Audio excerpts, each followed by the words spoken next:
Alors, après les besoins de l'homme, nous allons parler des 3 besoins de la femme également. Parce que autant l'homme a 3 besoins dans le couple, autant la femme a 3 besoins dans le couple.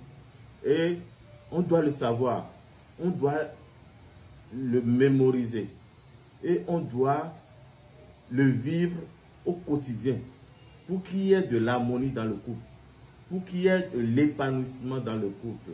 Nous avons défini le sigle homme. Nous voulons définir également le sigle femme. Sinon, les femmes vont me prendre en aversion.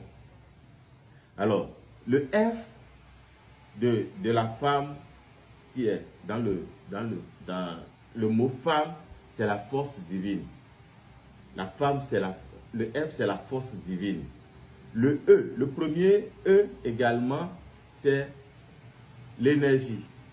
Mais cette énergie n'est pas seulement divine parce qu'elle a déjà la force, mais c'est une énergie qui lui permet de supporter, de porter le monde, supporter le monde.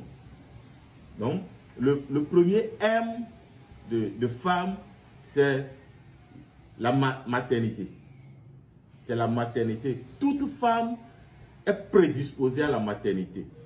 Toute femme, sans exception, elle est prédisposée à la maternité.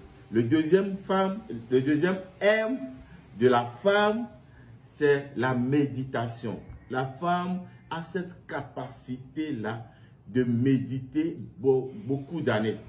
Elle garde beaucoup de choses dans son cœur et elle médite là-dessus, a dit la Bible. Donc, toute femme a cette capacité de garder, de graver des choses dans sa tête, la méditation.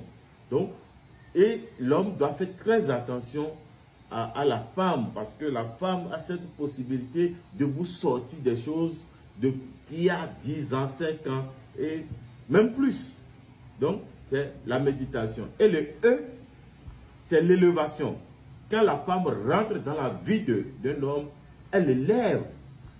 Par sa présence, l'homme est élevé. Et donc, c'est l'élévation. Et d'ailleurs, pour cette raison, quand Dieu a fini de créer la femme, il n'a plus rien créé. Parce que la femme, c'est le superlatif, c'est la perfection des perfections. Il n'y a rien dans ce monde qui soit plus parfait que la femme. Non, il n'y en a pas. De toutes les créatures, il n'y a pas. C'est la femme qui est la perfection des perfections. Et ça, nous devons le savoir. Et elles-mêmes doivent le savoir.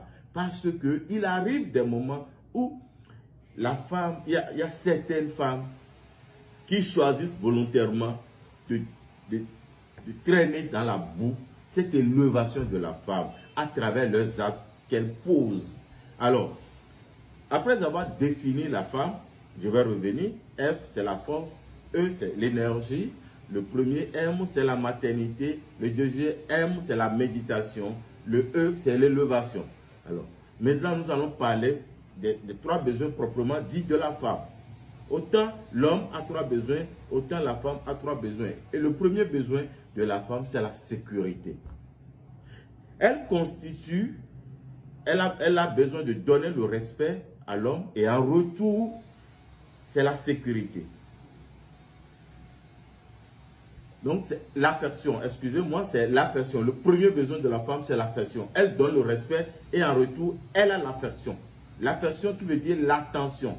Donc, elle se soumet pour avoir l'affection et l'attention. Donc, quand vous êtes avec une femme et vous lui manquez d'attention, la femme en souffre énormément. Et ça peut se retourner dangereux contre vous. Donc, l'affection et l'attention. Le deuxième besoin de la femme, c'est l'amour. L'homme, dans un couple, peut ne pas avoir besoin de l'amour, mais la femme, non. Et pour que la femme vous donne son intimité, il faut qu'elle se sente aimée. Il faut qu'elle se sente réellement aimée. Et je parle des couples réglementairement constitués. Je parle des relations sérieuses. Je ne parle pas des relations mercantiles. Non, pas du tout. Des relations marchandées. Non, non, non, non, non. Je ne parle pas des relations arrangées. Mais je parle des relations sérieuses menant à la vie conjugale. Donc, la femme a besoin de se sentir aimée. Elle a besoin d'amour. Et quand vous êtes avec la femme, vous devez lui donner l'amour. Vous devez faire tout possible pour qu'elle se sente vraiment aimée. Qu'elle soit attentive parce qu'elle est attention, communication. Et cette attention, vous devez la lui donner régulièrement. Et qu'elle soit rassurée de cette attention et de cet amour venant de la part de son mari. Le troisième besoin de la femme dans un couple, c'est la sécurité. J'avais commencé par la sécurité. Donc, le troisième besoin, c'est la sécurité. Et ici, il y a la sécurité matérielle, financière.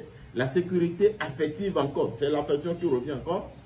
La sécurité alimentaire, sanitaire. La sécurité holistique. Et donc, quand vous êtes, la femme est avec vous et qu'elle ne se sent pas en sécurité, la vie du couple est en danger. Ça devient toxique. Et ça devient invivable parce que ça peut se retourner contre vous en tant qu'homme présent dans la vie de ce couple. Et là, quand la femme ne se sent pas en sécurité, la vie de couple devient une vie juxtaposée. C'est des vies juxtaposées. Et donc, chacun a sa vie privée dans le couple, ce qui n'est pas très conseillé. Donc, nous devons faire très attention pour, en tant qu'homme, et ça je le dis aux hommes, pour que les trois besoins de la femme soient vraiment respectés dans la vie du couple. Donc, soit on fait un couple ou on ne le fait pas. Mais quand on décide de faire un couple, il faut que ces trois besoins, l'affection, attention, l'amour et la sécurité, soient de mise pour la femme. Et c'est en ce moment, la femme devient pour vous un ange. Elle devient pour vous votre bouclier, votre soubassement, la soumission dont vous avez besoin pour réussir votre vie professionnelle, pour réussir votre vie sociale, réussir votre vie spirituelle. Donc, mais je voudrais revenir sur ça. Je vais faire particulièrement une vidéo sur la soumission et ses dérivés chez la femme. Que les bénédictions soient. De la lumière vers la lumière. Je vous remercie. Shalom.